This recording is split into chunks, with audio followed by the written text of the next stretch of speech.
দার্জিলিংয়ের কুয়াশা ঘেরা সকালগুলো যেন এক একটা রহস্যময় গল্পের পাতা। হাড় কাঁপানো ঠান্ডার চেয়েও এখানকার বাতাসে মিশে থাকে এক অদ্ভুত বিষণ্ণতা, যেন পাহাড়ের প্রতিটি বাঁক কোনো এক অব্যক্ত বেদনার ভার বয়ে বেড়াচ্ছে। কুয়াশার চাদর সরিয়ে যখন ভোরের প্রথম আলো ফোটে তখন শহরটা জেগে ওঠে বটে, কিন্তু রায়ভিলার বিশাল লোহার গেটের ওপাশে সময় যেন থমকে থাকে। বাইরের পৃথিবীতে যখন ট্রাকের হর্ন আর চায়ের দোকানের কর্মব্যস্ততা শুরু হয়, তখন এই প্রাসাদোপম বাড়িটি দাঁড়িয়ে থাকে এক নিঃসঙ্গ প্রহরী হয়ে। প্রাচুর্য আর বৃত্তের দেওয়াল দিয়ে ঘেরা এই বাড়ির অন্দরে এমন এক নীরবতা বিরাজ করে যা কোলাহলের চেয়েও অনেক বেশি কান ফাটানো। শহরের যান্ত্রিকতা যেখানে মানুষকে থামতে নিষেধ করে, সেখানে এই বাড়ির প্রতিটি ইট পাথর যেন কোনো এক পুরনো হাহাকারকে বুকে চেপে ধরে স্তব্ধ হয়ে আছে। রায়ভিলার সীমানা প্রাচীরের ভেতরে সযত্নে সাজানো বাগান আর বাইরে কঠোর নিরাপত্তার ঘেরাটোপ থাকলেও এর ভেতরে প্রাণের স্পন্দন ছিল বড়ই ক্ষীণ। সুমিত্রা দেবী প্রতিদিন সূর্য পাহাড়ের আড়ালে থাকতেই বিছানা ছাড়ে। তার বয়স এখন ৩০-এর কোঠায়, কিন্তু আয়নায় নিজের মুখের দিকে তাকালে মনে হয় জীবন তাকে ৫০ বছরের অভিজ্ঞতা আর ক্লান্তি উপহার দিয়েছে। তার চোখের নিচে কালিমার যে ছাপ তা কেবল কম ঘুমের নয়, বরং তা এমন এক ক্লান্তির গল্প বলে যা কোনো বিশ্রামেই কাটে না, যা কোনো এক পুরনো দগদগে ক্ষতের মতো আমৃত্যু তার সঙ্গী হয়ে আছে। সুমিত্রা শহরের এক প্রান্তে অবস্থিত বস্তিতে বাস করত। টিনের চাল দেওয়া তার সেই ছোট্ট স্যাঁতসেঁতে কুঠুরি, যার সামনে দিয়ে চলে গেছে এবড়োখেবড়ো কাঁচা রাস্তা, আর দূরে দেখা যায় চা বাগানের দিকে বয়ে চলা হিমেল বাতাস। জাগতিক সম্পদ বলতে তার কাছে বিশেষ কিছুই ছিল না। সামান্য কিছু কাপড়, অনেক পুরনো একটা মরচে ধরা সিন্দুক আর একটি জরাজীর্ণ চিঠি, যা সে ভুলেও কখনো কাউকে দেখাত না। সেই চিঠিটাই ছিল তার জীবনের সবচেয়ে ভারী বোঝা, আবার বেঁচে থাকার একমাত্র অবলম্বনও। কারণ কাগজের ওজন নগণ্য হলেও তাতে লেখা শব্দগুলো মানুষের মেরুদণ্ড পর্যন্ত বাঁকিয়ে দিতে পারে। রায় পরিবারের সুমিত্রার কাজটা খুব বেশি দিনের পুরনো ছিল না, কিন্তু তার বুকের ভেতর জমে থাকা দীর্ঘশ্বাসগুলো ছিল অনেক পুরনো। তাকে এখানে কেবল একজন সাধারণ পরিচারিকা হিসেবেই নিয়োগ দেওয়া হয়েছিল, কিন্তু সময়ের সাথে সাথে তার নিপুণ হাতের স্পর্শে সে ধীরে ধীরে এই বিশাল বাড়ির হৃৎস্পন্দন হয়ে উঠেছিল। ভোরের ধোঁয়া ওঠা চা, পরিপাটি করে ইস্ত্রি করা কাপড়, ঠিক সময়ে নাস্তার টেবিল সাজানো, অতিকায় ঘরগুলো ঝকঝকে রাখা, সুমিত্রা সবকিছুই কোনো শব্দ না করে নিপুণভাবে সেরে ফেলত। সে কথা বলতো খুবই কম, আর হাসতে তো যেন সে কবেই ভুলে গিয়েছিল। যখন বাড়ির অন্য পরিচারিকারা নিজেদের মধ্যে হাসি ঠাট্টা আর গল্পগুজবে মেতে থাকত, তখন সুমিত্রা এক মনে নিজের কাজের মধ্যে ডুবে থাকত, যেন হাসি আনন্দ তার ভাগ্যলিপিতে লেখা নেই। তাকেই বাড়িতে নিয়ে আসার কারণ হিসেবে খুব সাধারণ একটি প্রয়োজনেরই কথা বলা হয়েছিল। বাড়ির ছোট বাচ্চাটির দেখাশোনার জন্য একজন অত্যন্ত বিশ্বস্ত মেয়ের প্রয়োজন। বিশ্বস্ত, এই শব্দটা শুনলেই সুমিত্রার বুকের ভেতরটা অজানা ভয়ে কেঁপে উঠত। কারণ জীবন তাকে শিখিয়েছিল যে বিশ্বাস আর ভরসা তো তারাই সবচেয়ে বেশি চায় যারা অতীতে অন্য কারো বিশ্বাস নির্দ্বিধায় ভেঙে চুরমার করেছে। কিন্তু রায়ভিলায় কেউ তার কাছে বিশ্বাস ভিক্ষা চায়নি। এখানে ছিল কেবল তীব্র প্রয়োজন আর এক বুক হাহাকার করা শূন্যতা। আর শূন্যতা প্রাসাদে থাকুক বা কুড়ে ঘরে, তার রং সবসময় গাঢ় কালো হয়। আদিত্য রায়ের নাম দার্জিলিং ছাড়িয়ে সমতলেও সবাই এক নামে চেনে। মাত্র ৩২ বছর বয়সেই তিনি চা রপ্তানি, বিশাল সব জমির লেনদেন আর নতুন নতুন আবাসন প্রকল্পের মাধ্যমে এক বিশাল সাম্রাজ্য গড়ে তুলেছেন। নামের সঙ্গে রায় পদবি যুক্ত থাকায় এবং তার প্রভাব প্রতিপত্তির কারণে লোকে তাকে সমীহ করে রায় সাহেব বলেই সম্বোধন করত। কিন্তু রায়ভিলার ৪ দেওয়ালের ভেতরে আদিত্য ছিলেন শুধুমাত্র একজন রক্ত মাংসের মানুষ, যার আদেশের স্বরে গাম্ভীর্যের চেয়ে ক্লান্তিই বেশি ফুটে উঠত। তার পরনে সবসময় দামি আর ধোপদুরস্ত পোশাক থাকত, তার চালচলনে থাকত আভিজাত্যের ছাপ, কিন্তু তার চোখের গভীরে তাকালে মনে হতো সেখানে কোনো এক ভগ্নস্তূপের অস্তিত্ব সর্বক্ষণ বিরাজ করে। তিনি কখনো হাসতেন না, আর সবচেয়ে বিস্ময়কর ব্যাপার ছিল তিনি নিজের সন্তানের পাশেও এমন আড়ষ্ট হয়ে বসতেন যেন কোনো অপরিচিত শিশুর পাশে বসে আছেন। রোহান, যার বয়স মাত্র ৩ বছর, সে যেন এক জীবন্ত কান্না। সে দুধ খেত না, বা হয়তো খেতে চাইত না। একের পর এক নার্স বদলানো হলো, শহরের নামিদামি ডাক্তাররা এলেন, দুধের দামি ব্র্যান্ড আর বোতল বদলানো হলো, কিন্তু রোহানের সেই বুক ফাটা কান্না থামল না। সেই কান্নাকে কেবল ক্ষুধা বা তৃষ্ণার কান্না বললে ভুল হবে। সেটা ছিল এক গভীর শূন্যতার আর্তনাদ। তার ঘরে সুখ স্বাচ্ছন্দ্যের কোনো অভাব ছিল না। দামি নরম দোলনা, বিদেশি খেলনা, ঘর গরম রাখার যন্ত্র সবই ছিল, কিন্তু একটি জিনিসের বড্ড অভাব ছিল, মা। আরেকটি শিশুর পৃথিবীতে চোখ মেলার পর সবার আগে সেই মায়ের স্পর্শই প্রয়োজন হয়। প্রথমবার যখন সুমিত্রা রোহানকে কোলে তুলে নিয়েছিল, ভেবেছিল এটা কেবলই তার দায়িত্ব, দুধ তৈরি করা, বোতলটা মুখে ধরা, পিঠ চাপড়ে ঘুম পাড়ানো। কিন্তু ঠিক সেই মুহূর্তে রোহান তার ছোট্ট হাতের মুঠোয় সুমিত্রার আঙুলটা শক্ত করে আঁকড়ে ধরেছিল। মাত্র কয়েকটা মুহূর্ত, আর সেই সামান্য স্পর্শে সুমিত্রার বুকের ভেতরটা তোলপাড় হয়ে গিয়েছিল, যেন বহুদিন ধরে বন্ধ থাকা কোনো অন্ধকার ঘরের দরজা হঠাৎ দমকা হাওয়ায় খুলে গেল। সেই রাতে সুমিত্রা কিছুতেই দুচোখ এক করতে পারল না। বাচ্চাটির কান্নার আওয়াজ তার কানের পর্দায় অনবরত বাজতে লাগল, আর সেই সাথে তার স্মৃতিতে ভেসে এলো আরেকটি আওয়াজ, অনেক পুরনো, খুব ক্ষীণ, কিন্তু হৃদয় বিদারক। তার মনে পড়ে গেল নিজের 3 দিনের সেই নবজাতক শিশুটির কথা। সরকারি হাসপাতালের ঘিঞ্জি ওয়ার্ড, বাইরে অঝোর ধারায় বৃষ্টি, ভেতরে নার্সদের ছোটাছুটি। সে তার মৃতপ্রায় সন্তানকে বুকে জড়িয়ে পাগলের মতো জিজ্ঞেস করেছিল, ও কান্না থামাচ্ছে না কেন? কিন্তু সেই প্রশ্নের উত্তর কারো কাছে ছিল না। উত্তর পাওয়ার জন্য অর্থের প্রয়োজন হয়, আর সুমিত্রার সম্বল ছিল কেবল চোখের জল। 3য় দিনে শিশুটি কান্না থামিয়ে চিরতরে নীরব হয়ে গিয়েছিল, আর ঠিক সেদিন থেকেই সুমিত্রাও ভেতর থেকে পাথর হয়ে গিয়েছিল। বেশ কয়েক মাস পর একটি এনজিওর মাধ্যমে সে এই কাজের খোঁজ পেয়েছিল। বলা হয়েছিল এক বড়লোকদের বাড়িতে বাচ্চার দেখাশোনা করতে হবে। সুমিত্রা রাজি হয়ে গিয়েছিল, কারণ না বলার মতো মানসিক বা আর্থিক শক্তি তার ছিল না। এভাবেই সে এসে পৌঁছেছিল রায়ভিলায়, এমন এক প্রাসাদে যেখানে ঐশ্বর্যের ছড়াছড়ি থাকলেও এক ফোঁটা মানসিক শান্তি ছিল না। ধীরে ধীরে সুমিত্রা বুঝতে শুরু করল যে রোহানের এই কান্না শুধুই পেটের খিদে নয়, এটা তার মায়ের অস্তিত্ব খোঁজার কান্না। যখনই সে রোহানকে কোলে নিত, তখনই তার নিজের হারিয়ে যাওয়া সন্তানের ওজনটা তার বাহুতে অনুভব করত। তার হাতগুলো নিজের অজান্তেই রোহানকে একটু বেশি শক্ত করে জড়িয়ে ধরত। পরমুহূর্তেই সে নিজেকে সামলে নিত। সে জানত এটা ধনীর অন্দরমহল, এখানে আবেগ দেখাতে গেলেও অনুমতি লাগে। সেদিন সকালেও রোহান আবার অঝরে কাঁদছিল। নার্স শত চেষ্টা করেও প্লাস্টিকের বোতলটা তার মুখে গুঁজতে পারছিল না। বাচ্চাটা বারবার মুখ সরিয়ে নিচ্ছিল, দুধ গড়িয়ে পড়ছিল তার নরম গাল বেয়ে। আদিত্য রায় দরজায় দাঁড়িয়েছিলেন, তার চোখে মুখে রাজ্যের ক্লান্তি আর বিরক্তি। তিনি শুধু হতাশ গলায় বললেন, কিছু একটা করুন, এই ছেলেটা তো কিছুই খাচ্ছে না। সুমিত্রা ধীর পায়ে এগিয়ে গেল। সে রোহানকে নার্সের হাত থেকে নিজের কোলে তুলে নিল। শিশুটি প্রথমে কিছুক্ষণ কাঁদল, তারপর ধীরে ধীরে তার ছোট্ট হাত দুটো দিয়ে সুমিত্রার শাড়ির আঁচলটা আঁকড়ে ধরে শান্ত হতে শুরু করল। ঘরের মধ্যে এক পিন পতন নিস্তব্ধতা নেমে এলো। সুমিত্রার চোখ কিছুক্ষণের জন্য বন্ধ হয়ে গেল, আর তার মনের গহীনে মা হওয়ার এক সুপ্ত ও মৃতপ্রায় আকাঙ্ক্ষা যেন নতুন করে নিঃশ্বাস নিতে শুরু করল। আদিত্য রায়ের কাছে এই শহরটা কেবল ইট কাঠের জঙ্গল ছিল না, এটা ছিল তার নিজের হাতে গড়া এক সাম্রাজ্য। যে রাস্তা দিয়ে সাধারণ মানুষ জীবিকার সন্ধানে ছুটে চলে, সেই রাস্তায় তার গাড়ির ইঞ্জিনের শব্দ আলাদাভাবে চেনা যেত। চা বাগান থেকে শুরু করে বহুতল আবাসন, শহরের সর্বত্রই তার নাম কোনো না কোনো দলিলে খোদাই করা ছিল। লোকে ঈর্ষা করে বলতো, এত অল্প বয়সে এত সাফল্য কেবল কপাল জোরেই পাওয়া সম্ভব। কিন্তু তারা এটা জানত না যে ভাগ্য তাকে দুহাতে দিলেও কেড়ে নিয়েছে সেই জিনিস যা মানুষ তার জীবনের সবচেয়ে আপন বলে মনে করে। আদিত্য এই নির্মম সত্যটা অনেক দেরিতে উপলব্ধি করেছিলেন। তার দিন শুরু হতো কাঁটায় কাঁটায়, অ্যালার্ম, স্নান, খবরের কাগজ, একের পর এক ফোন কল আর মিটিং, সবকিছুই চলত ঘড়ির কাঁটার নির্দেশে। কিন্তু এই যান্ত্রিক রুটিনের মাঝেও তার মনটা সবসময় বিক্ষিপ্ত হয়ে থাকত। স্ত্রী অঞ্জলির মৃত্যুর পর এই বিশাল প্রাসাদের ঘরগুলো যেন আরও বড় আর ভুতুরে হয়ে গিয়েছিল। শব্দ কমে গিয়েছিল, দেওয়ালগুলো ছিল ঝকঝকে পরিষ্কার, কিন্তু তাতে কোনো প্রাণের উষ্ণতা ছিল না। আদিত্য প্রায়ই ভাবতেন, এত বিশাল পরিসরে একাকিত্ব কেন এত তীব্রভাবে প্রতিধ্বনিত হয়? হয়তো শূন্যতা ঢাকতে বিশাল জায়গা নয়, বরং একজন মানুষের সান্নিধ্য প্রয়োজন হয়। ড্রয়িং রুমের দেওয়ালে অঞ্জলির একটি বিশাল ছবি টাঙানো ছিল। ছবিতে সে শান্ত ভঙ্গিতে হাসছে। সবাই বলতো অঞ্জলি বেঁচে থাকলে একজন অসাধারণ মা হতো। আদিত্য সেই ছবির সামনে বেশিক্ষণ দাঁড়িয়ে থাকার সাহস পেতেন না। তার মনে হতো বেশিক্ষণ তাকিয়ে থাকলে ছবি থেকে অনেক প্রশ্ন ছুটে আসবে, আর প্রশ্নের মুখোমুখি হতে তিনি সবসময় ভয় পেতেন।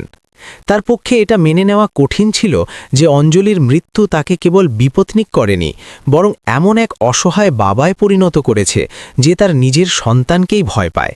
সেই ভয় ছিল আবার কাউকে হারিয়ে ফেলার ভয়। রোহানের ঘরটা ছিল পুরো বাড়ির মধ্যে সবচেয়ে সুন্দর করে সাজানো। প্রতিটি আসবাব, খেলনা ছিল দামি আর নরম। ডাক্তারদের পরামর্শ মেনে দুধের ধরন, বোতলের ব্র্যান্ড আর খাওয়ানোর সময় সবই পাল্টানো হয়েছিল, কিন্তু কেউ একবারও জিজ্ঞেস করেনি শিশুটির আসলে কি চাই। আদিত্য প্রতি রাতে সেই ঘরের দরজার বাইরে দাঁড়িয়ে থাকতেন। দরজাটা আধ খোলা থাকত, আর ভেতর থেকে ভেসে আসা কান্নার আওয়াজ তার বুকে তীরের মতো বিঁধত। তিনি ঘরে ঢুকতেন, কিছুক্ষণ চুপচাপ দাঁড়িয়ে থাকতেন, তারপর কোনো কথা না বলে আবার বেরিয়ে আসতেন। তার মনে হতো তিনি যদি বেশি কাছে যান তবে তার বুকের ভেতরের হাহাকার বাচ্চার মধ্যেও সংক্রমিত হবে। তার মনে পড়ে যেত প্রসবের আগে হাসপাতালের সেই শেষ মুহূর্তটি। অঞ্জলি তার হাত শক্ত করে ধরে বলেছিল, আমার যদি কিছু হয়ে যায় রোহানকে তুমি দূরে সরিয়ে দিও না। আদিত্য সেদিন হেসে উড়িয়ে দিয়ে বলেছিলেন, এমন কিছুই হবে না। কিন্তু শেষমেশ তাই হলো, আর তিনি ঠিক সেটাই করলেন যা করতে অঞ্জলি নিষেধ করেছিল। এই দূরত্ব তিনি ইচ্ছে করে তৈরি করেননি, এটা ছিল তার ভয়, যাকে তিনি শৃঙ্খলার মোড়কে ঢেকে রেখেছিলেন। ব্যবসায়িক জগতে আদিত্য ছিলেন একজন কঠোর মানুষ। তার সিদ্ধান্তগুলো হতো দ্রুত এবং দ্ব্যর্থহীন, সেখানে আবেগের কোনো স্থান ছিল না। লোকেরা তার প্রশংসা করে বলতো, রায় সাহেব বড্ড প্রফেশনাল। কিন্তু রাতের নিস্তব্ধতায় যখন সারা পৃথিবী ঘুমিয়ে পড়ত, তখন সেই কঠোর পেশাদার মানুষটি নিজের ঘরে বসে একটি পুরনো ঘড়ি হাতে নিয়ে নাড়াচাড়া করতেন। ঘড়িটি অঞ্জলি তাকে তাদের প্রথম বিবাহবার্ষিকীতে উপহার দিয়েছিল। সেই ঘড়ির টিকটিক শব্দ তাকে সময়ে জানান দিত না, বরং মনে করিয়ে দিত যে জীবনের কিছু জিনিস আর কখনোই ফিরে আসবে না। যখন নার্স এসে জানালো যে রোহান কিছুতেই দুধ খাচ্ছে না, তখন আদিত্য একেও ব্যবসার আর 5টা সমস্যার মতোই দেখলেন। তিনি শহরের সেরা শিশু বিশেষজ্ঞদের ডাকলেন। বাইরে থেকে অভিজ্ঞ নার্স আনা হলো। প্রত্যেকেই তাদের বইয়ে পড়া জ্ঞান থেকে উপদেশ দিয়ে গেল। কিন্তু কেউ বলল না যে বাচ্চাটিকে কোলে নিয়ে একটু চুপচাপ বসে থাকুন। কেউ বলল না যে বাচ্চার কান্নার ভাষা বোঝার চেষ্টা করুন, কারণ এই উপদেশ কোনো প্রেসক্রিপশনে লেখা যায় না। আদিত্য প্রথম দিকে সুমিত্রাকে ভালো করে লক্ষ্যই করেননি। তার কাছে সে ছিল বাড়ির আসবাবপত্রের মতোই নিত্য প্রয়োজনীয় কিন্তু তুচ্ছ কোনো বস্তু। কিন্তু ধীরে ধীরে তার নজরে পড়তে লাগল যে সুমিত্রা যখনই রোহানকে কোলে নেয়, বাচ্চাটা এক অদ্ভুত জাদু বলে শান্ত হয়ে যায়। এই শান্তি কোনো প্লাস্টিকের বোতল বা দামি খেলনা থেকে আসত না, এটা আসত অন্য কোনো উৎস থেকে, সরাসরি হৃৎপিণ্ডের উষ্ণতা থেকে। আদিত্য বিষয়টি লক্ষ্য করেছিলেন, কিন্তু তিনি নিজেকে বুঝিয়েছিলেন যে এটা নিতান্তই কাকতালীয়। তিনি অন্য কোনো মানুষের স্নেহের উপর ভরসা করতে চাইতেন না, কারণ ভরসা তাকে দুর্বল করে দিত। এক পড়ন্ত বিকেলে তিনি সময়ের আগেই বাড়ি ফিরে এলেন। বসার ঘরে সোফায় বসতে যাবেন, ঠিক তখনই ওপরতলায় রোহানের কান্নার আওয়াজ ভেসে এলো। আজকের কান্নাটা অন্য দিনের মতো ছিল না, সেটা ছিল বড্ড ক্লান্ত আর করুণ। তিনি দ্রুত পায়ে সিঁড়ি বেয়ে উপরে উঠলেন এবং দরজার আড়ালে দাঁড়ালেন। নার্স জোর করে বোতল ঢোকানোর চেষ্টা করছে। রোহান মুখ ফিরিয়ে নিচ্ছে, দুধ গড়িয়ে চাদরে পড়ছে। সুমিত্রা এক কোণে হাত গুটিয়ে দাঁড়িয়েছিল, তার চোখে ছিল এক গভীর অস্থিরতা আর বাধাপ্রাপ্ত আকুতি। সেই মুহূর্তে তিনি অনুভব করলেন এই বাড়িতে কেবল ওই শিশুটিই কাঁদছে না, পুরো বাড়িটাই যেন কাঁদছে।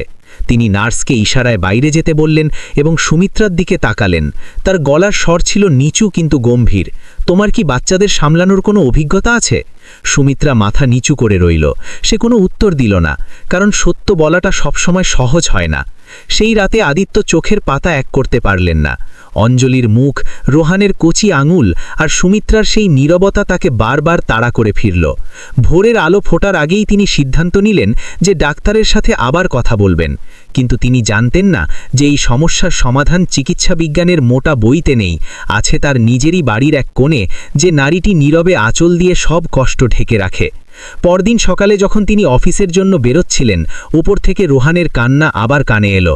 তিনি এক মুহূর্তের জন্য থমকে দাঁড়ালেন, আর ঠিক সেই মুহূর্তে তার ভেতরের সুপ্ত পিতাসত্তা একটু একটু করে জাগতে শুরু করল। তিনি তখনও জানতেন না সামনে কি অপেক্ষা করছে, তবে এইটুকু নিশ্চিত ছিলেন যে এই বাড়ি আর আগের মতো হবে না। সেদিন পাহাড়ে বৃষ্টি ছিল না, কিন্তু আকাশ ছিল মেঘলা আর বাতাস ছিল ভারী।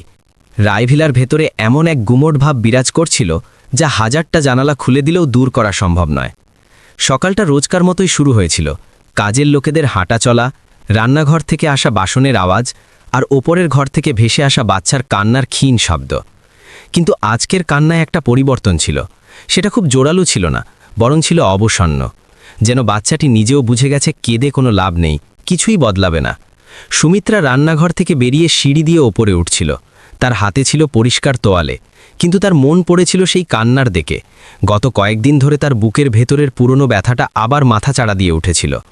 রোহানকে কোলে নিলেই তার শরীরে এক অদ্ভুত পরিবর্তন আসত। বুক ভারী হয়ে উঠত, শ্বাসপ্রশ্বাস দ্রুত হতো, যেন তার শরীর কোনো এক ভুলে যাওয়া ভূমিকা পালন করার জন্য প্রস্তুত হচ্ছে। সুমিত্রা এই অনুভূতিকে ভয় পেত। সে নিজেকে বারবার বোঝাতো, এটা তোমার সন্তান নয়, নিজের সীমায় থেকো। এটা মনে করিয়ে দেওয়া জরুরি ছিল, নইলে তার মাতৃহৃদয় হয়তো সব বাঁধন ছিঁড়ে ফেলত। বাচ্চার ঘরে নার্স তখন দুধের বোতল তৈরি করছিল। ডাক্তারের কড়া নির্দেশ মেনে পরিমাণ, সময়, তাপমাত্রা সবই নিখুঁত ছিল। তবুও রোহান মুখ ফিরিয়ে নিল। বোতলের নিপেল তার ঠোঁটে স্পর্শ করতেই সে হাউমাউ করে কেঁদে উঠল। তার পুরো শরীর শক্ত হয়ে গেল। নার্স বিরক্ত হয়ে বোতলটা সরিয়ে নিল, আবার চেষ্টা করল। দুধ তার চিবুক বেয়ে গড়িয়ে পড়ল। রোহান আরও জোরে চিৎকার করে উঠল।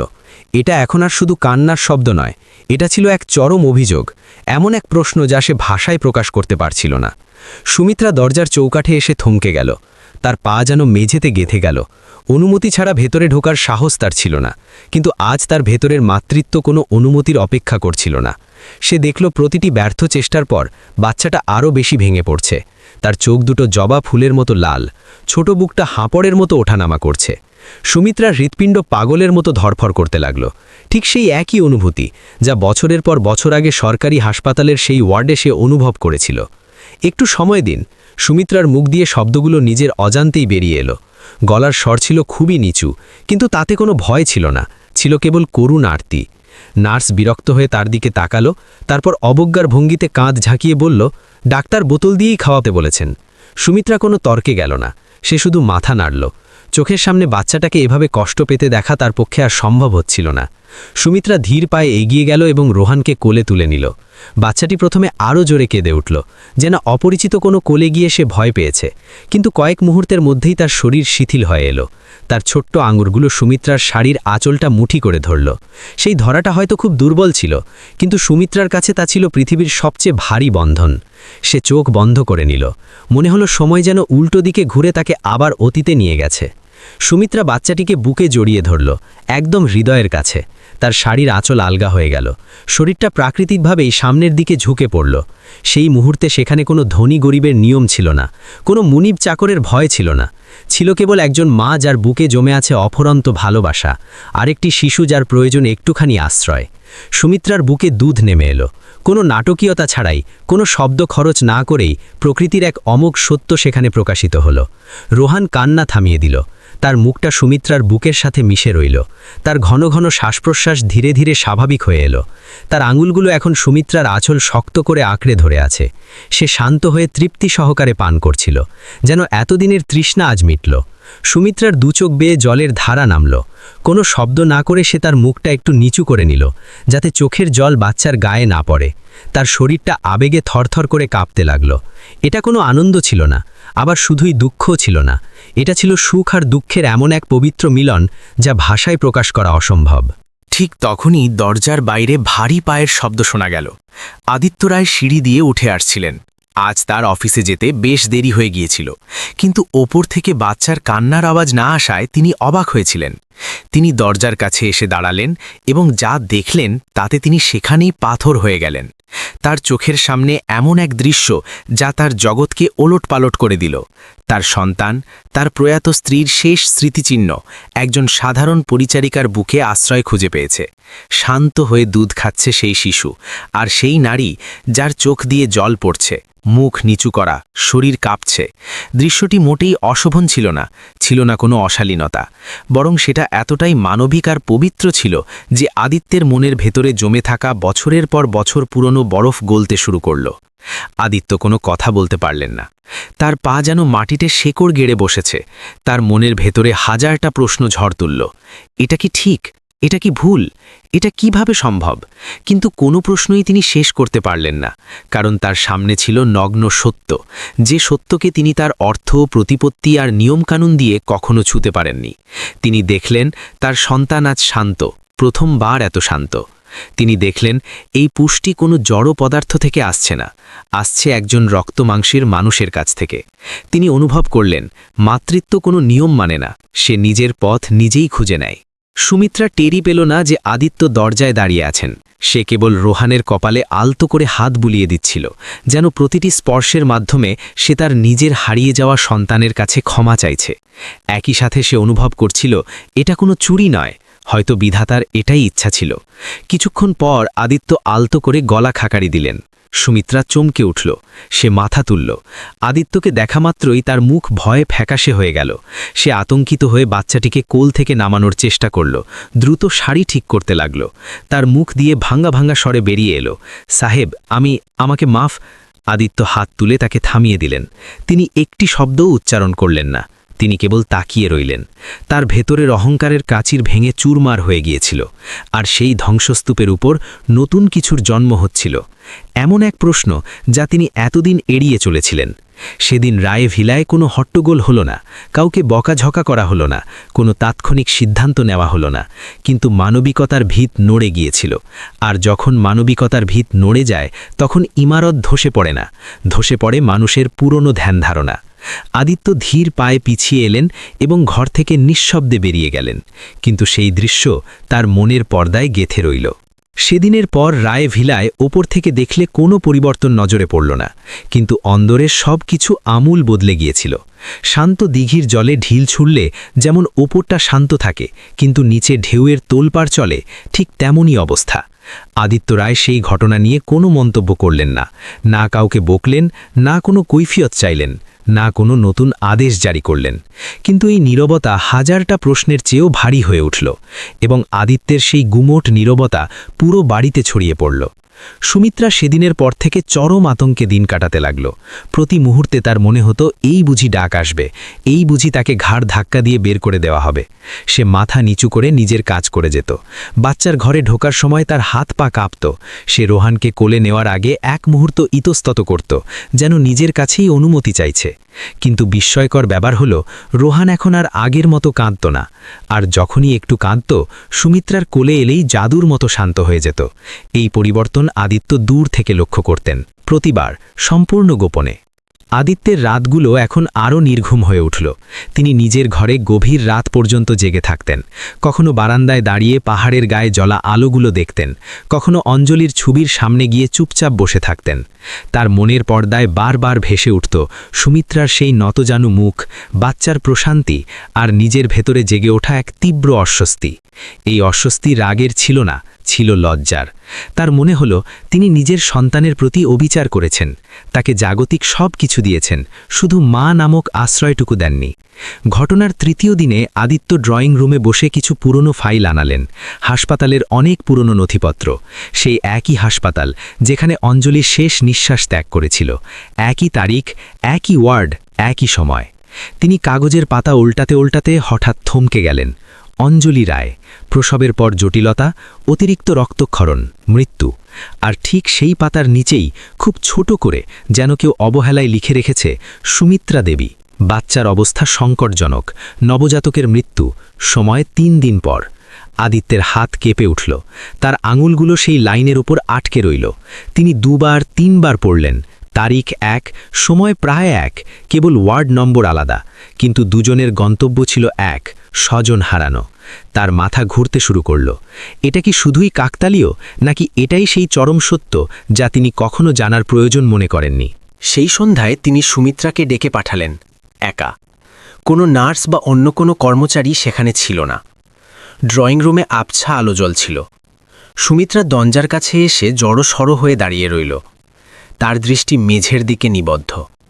সে ধরেই নিয়েছিল এখন তার বিচারের সময় এসেছে। বসো, আদিত্য বললেন। তার গলার স্বরে না ছিল মালিক সুলভ কঠোরতা, না ছিল অযথা কোমলতা, ছিল কেবল এক গভীর বিষাদ। সুমিত্রা ভয়ে ভয়ে বসল। তার হাত দুটো একে অপরের সাথে এমনভাবে পেঁচানো ছিল যেন সে কোনো অবলম্বন খুঁজছে। কয়েক সেকেন্ডের নীরবতা, তারপর আদিত্য ফাইলটা তার দিকে ঠেলে দিলেন। এটা তোমার? তিনি জিজ্ঞেস করলেন। সুমিত্রা এক নজর তাকালো ফাইলের দিকে, মাত্র এক পলক। তাতেই তার মুখ কাগজের মতো সাদা হয়ে গেল। সে আস্তে করে মাথা নাড়ল। হ্যাঁ সাহেব। তোমার বাচ্চা? আদিত্য বাক্যটা শেষ করতে পারলেন না। সুমিত্রার চোখ জলে ভরে উঠল। সে বুক ভরে শ্বাস নিল, যেন কান্না আটকাচ্ছে।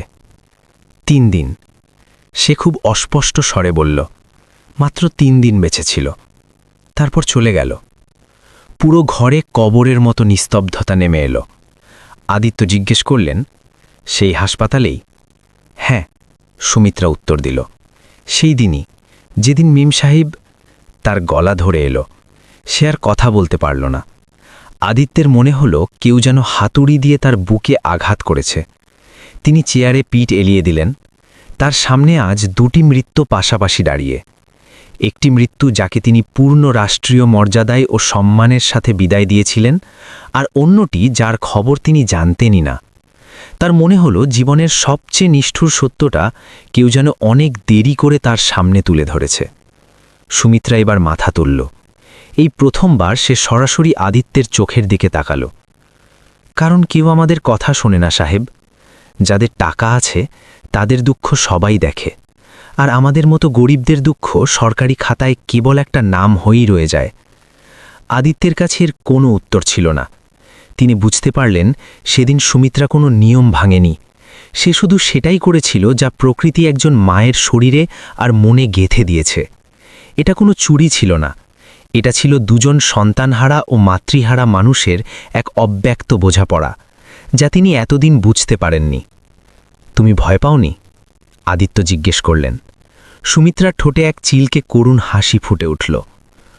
ভয় তো গরিবদের রোজই লাগে সাহেব, কিন্তু সেই মুহূর্তে বাচ্চাটা কাঁদছিল, আর আমার বুকটা চুপ থাকতে পারেনি। আদিত্য চোখ বন্ধ করলেন। অঞ্জলির সেই শেষ কথাগুলো তার কানে বাজতে লাগল। রোহানকে দূরে সরিয়ে দিও না। তিনি সেটাই করেছিলেন, ভয়ের দোহাই দিয়ে, শৃঙ্খলার দোহাই দিয়ে। আর সেই ভয়ই তাকে একজন পূর্ণাঙ্গ মানুষ হতে দেয়নি। সেই সন্ধ্যার পর আদিত্য একটি কঠিন সিদ্ধান্ত নিলেন, কিন্তু তিনি সেটা তখনই ঘোষণা করলেন না। তিনি আবার ডাক্তারদের সাথে পরামর্শ করলেন। এবার তার প্রশ্নগুলো ছিল সম্পূর্ণ ভিন্ন। তিনি প্রথমবারের মতো ডাক্তারকে বললেন, আমার বাচ্চার কোনো যন্ত্রের দরকার নেই, তার একজন জ্যালজন্ত মানুষের দরকার। ডাক্তাররা চুপ করে রইলেন, কারণ চিকিৎসা বিজ্ঞানে ভালোবাসার কোনো বিকল্প ওষুধের নাম লেখা নেই। সুমিত্রা সেই রাতে তার ছোট কুঠুরিতে ফিরে গিয়ে সারা রাত কাঁদল। তবে আজকের কান্না ভয়ের ছিল না, ছিল এক অদ্ভুত হালকাপানো অনুভব করার কান্না। তার মনে হলো এতদিন পর কেউ তার মাতৃত্বের শোককে স্বীকৃতি দিয়েছে, নাম দিয়ে, তারিখ দিয়ে এবং হয়তো একটু সম্মান দিয়ে। আদিত্য তার ঘরে ফাইলে মুখ গুজে বসে রইলেন না। তিনি বুঝে গিয়েছিলেন যে মানবিকতা কোনো নিয়মের ধার ধারে না, সেটা চলে হৃদয়ের টানে।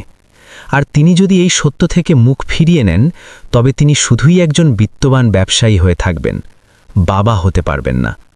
সত্য জানার পর সবকিছু যে খুব সহজ হয়ে যায় তা নয়, বরং সত্য মানুষকে ঘুমোতে দেয় না। আদিত্য রায়ের রাতগুলো দীর্ঘ থেকে দীর্ঘতর হতে লাগল। তিনি বিছানায় শুয়ে সিলিংয়ের দিকে তাকিয়ে থাকতেন, আর বারবার সেই দৃশ্য ফিরে আসত। রোহানের শান্ত ঘুমন্ত মুখ, সুমিত্রার অপরাধী চোখ আর নিজের বিবেকের দংশন। তিনি বুঝলেন সিদ্ধান্ত নিতে দেরি করলে তার ভার বহন করা আরও কঠিন হয়ে পড়ে।